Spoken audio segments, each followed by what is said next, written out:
So to illustrate this, I wanted to tell you a personal story about my dad.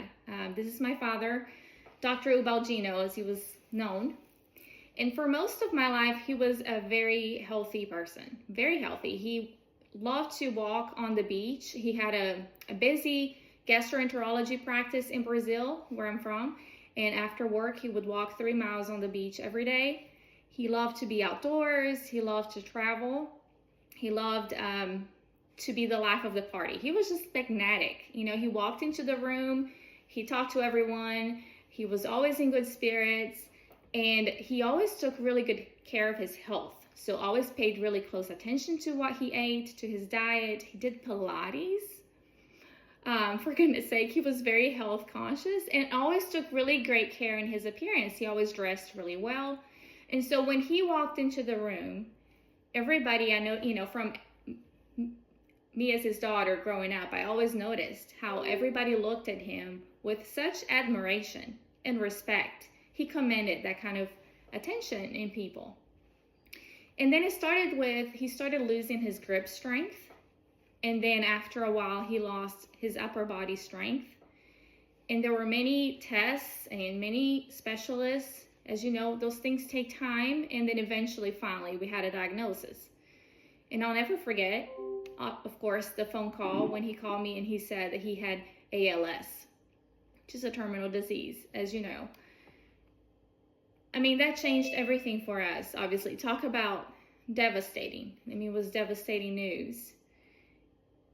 And throughout the years, we had lots of conversations about his healthcare wishes because he had to make a lot of really important healthcare decisions through the years. And he had told me he did not want a feeding tube. He did not want CPR if his heart were to stop.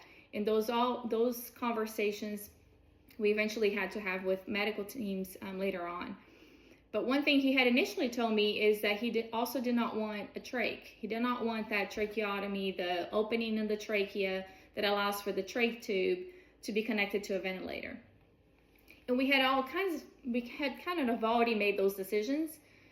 But once his breathing got worse, he was hospitalized, and the doctor at the time pulled me and my sisters aside, and she said, you know, he would be really much more comfortable if he had a trach.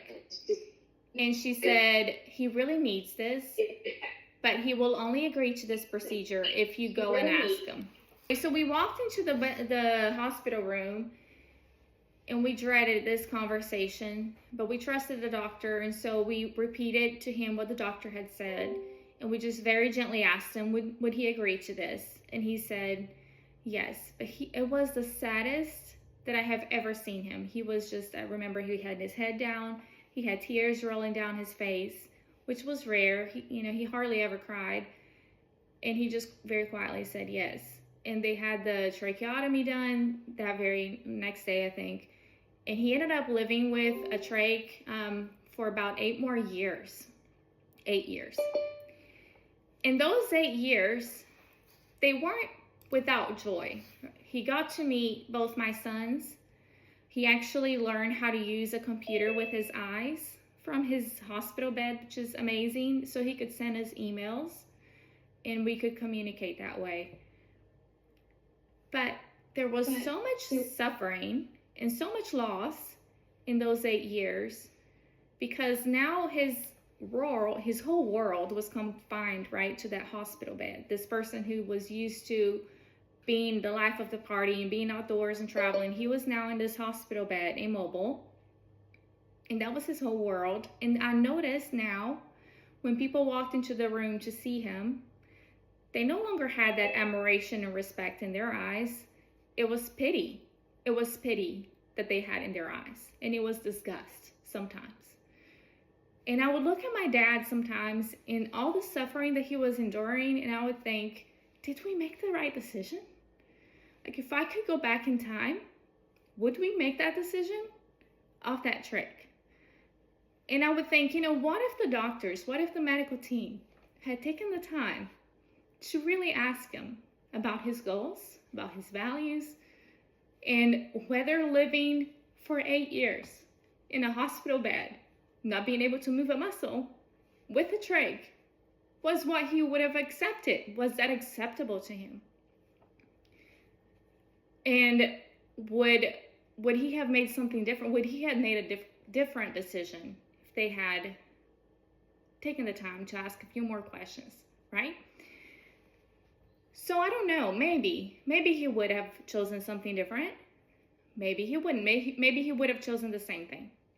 But I know that had we taken the time, had the medical team taken the time and walked us through those conversations, before just asking him about a decision and telling us we just needed to ask him to agree to this, then I know that as a daughter, I wouldn't have had to live with that guilt and that regret that I have been living with for years, thinking, did we make the right decision? Thinking, did I play a role in a decision that he did not want?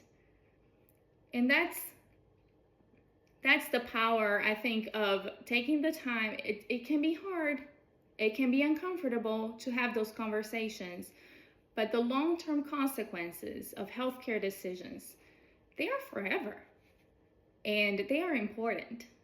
And so I thank you for taking the time with us this morning to talk about this.